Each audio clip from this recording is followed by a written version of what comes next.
I think it's important for us to ground this because communities of color have been on the front line of climate justice from the beginning. We don't normally get the recognition, we don't get the titles, we don't get the jobs that deal with addressing climate devastation, right? But we know what it feels like, we know what it's like to live through it, and it's important we centered Frontline Communities. We came together as communities because we recognized that the movement as a whole in 2010 was driven by white environmentalists.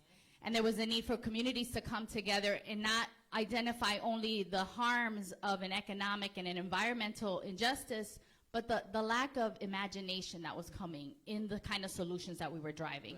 I am also encouraged by people who are out there building the new. Groups like Earthseed and Durham, where they have a food justice cooperative where they're growing their own food on the land. Groups like Solidarity in Highland Park, Michigan, where they had their electricity cut off by DTE, the utility company, and then not only did DTE cut off their electricity to their streetlights, but then they came in and took away the street poles as well because they decided they were never going to pay that.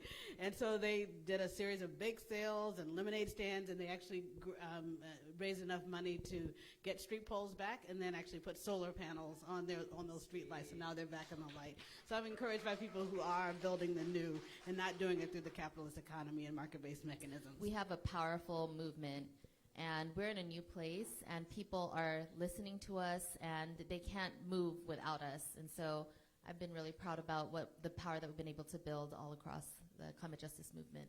The climate movement has been historically dominated by seen as led by mostly white environmentalists. NAACP's EJAG/CJ program, CBE, OPAL, and the Climate Justice Alliance are doing some groundbreaking work around climate justice. What is the distinction between mainstream climate and environmental movements and movements for environmental and climate justice? How does the difference show up in your work? And Angela, I was told that you would frame this conversation for us, so we'll start with you. Wonderful.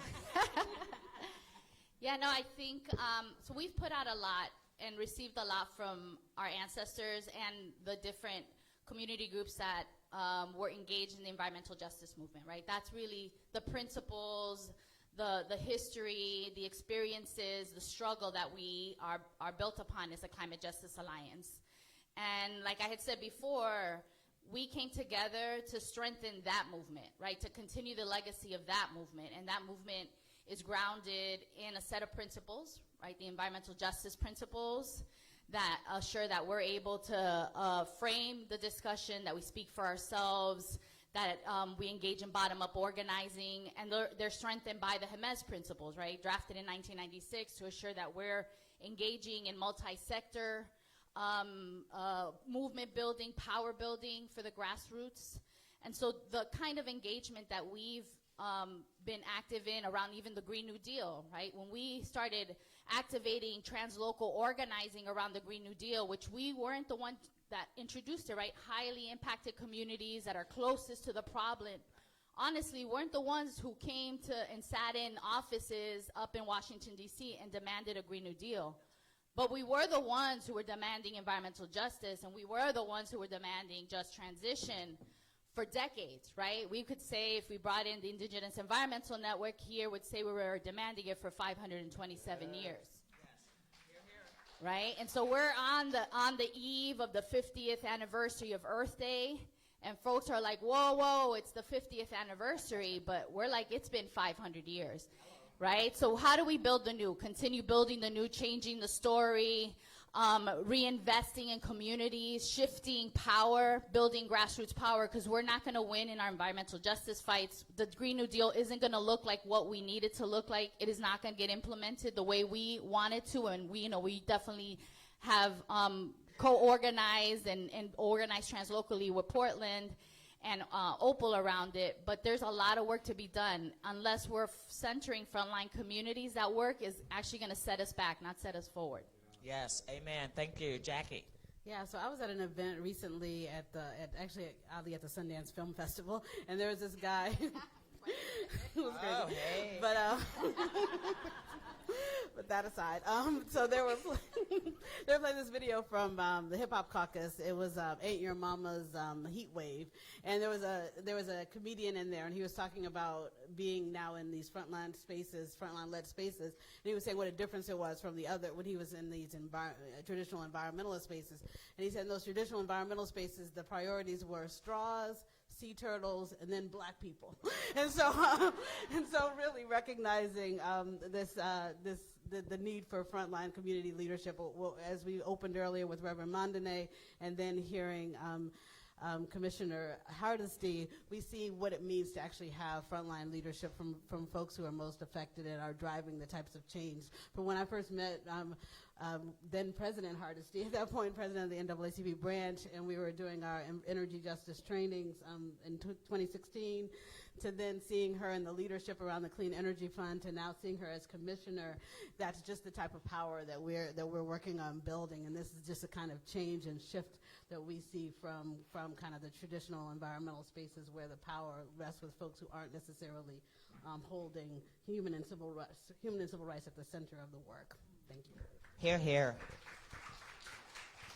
Daryl. Yeah, if, if there are false solutions, if it's not grounded in frontline people, communities that are on the ground being impacted directly by the climate crisis and environmental racism, we are the ones that are the experts. We don't need fancy degrees. We don't need high political offices. People need to listen to the expertise of the folks on the ground, and that's the thing that we bring. We're not just sacrifice zones. We're not just toxic hotspots. This is home. Yeah. This is home for us. And we can't move. We can't go anywhere. And so it's really important for us to find the best solutions. We're not trying to find the most politically viable solutions, but the ones that really serve and protect and move towards the solutions that we need to see on the ground. And there are laws. When we were doing organizing in Southeast LA in the 1990s, we found that when we were addressing polluters such as a glass recycling facility in the neighborhood, there are laws that protect the fish, but there are no laws that protect the people. And those were the laws that we had to use in order to defeat this glass recycling facility that is causing deep damage and particulate emissions in our communities. So, this is the type of movement that we need to move towards. Hui. That's amazing and great. I'll go back to, we fundamentally believe that transportation justice is climate justice, is environmental justice, and centering our communities around the vision of building out what we would say is actually a common good and reclaiming common space. I think fundamental differences is, because we're rooted in community, our solutions have to be community-centered and actually empower and build power in communities. I don't need shiny things. I don't need Teslas for everybody, right? I don't need solar panels for everybody that can actually live in the neighborhood no more, right? We got to actually think about not just individual solutions, right? The increase in recycling dollars, like how do we actually think about the investments that actually broadens the resiliency and the advancement of whole communities? So us fighting for a fairless transit and us organizing on the buses is a strategy of ours because we know fundamentally it connects people to communities.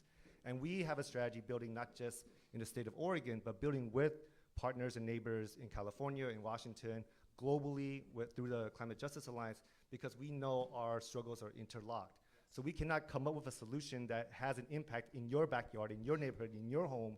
That's a false promise, right? And I think too often electeds might get into that realm of what's politically feasible and not actually understands the impact of our neighbors north and south of us and globally. Absolutely, and I can give, yes, applause. Yes. And here's a real live example. I remember when we were just thinking about the Portland Clean Energy Fund initiative, and we didn't even have the initiative fully developed yet, but we were starting to have conversations with community members, right? And so here's how the conversation went. I went to this table, and I won't tell you the name of the table, but just assume that there were environmental organizations at that table and labor unions at that table And so I went in and I said, okay, this is what we want to do, right? We're going to put this measure on the ballot. This is what it's going to do. This is how much money it's going to raise. What do you think?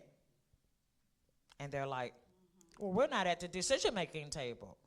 And I went, yes, you're right. You're not.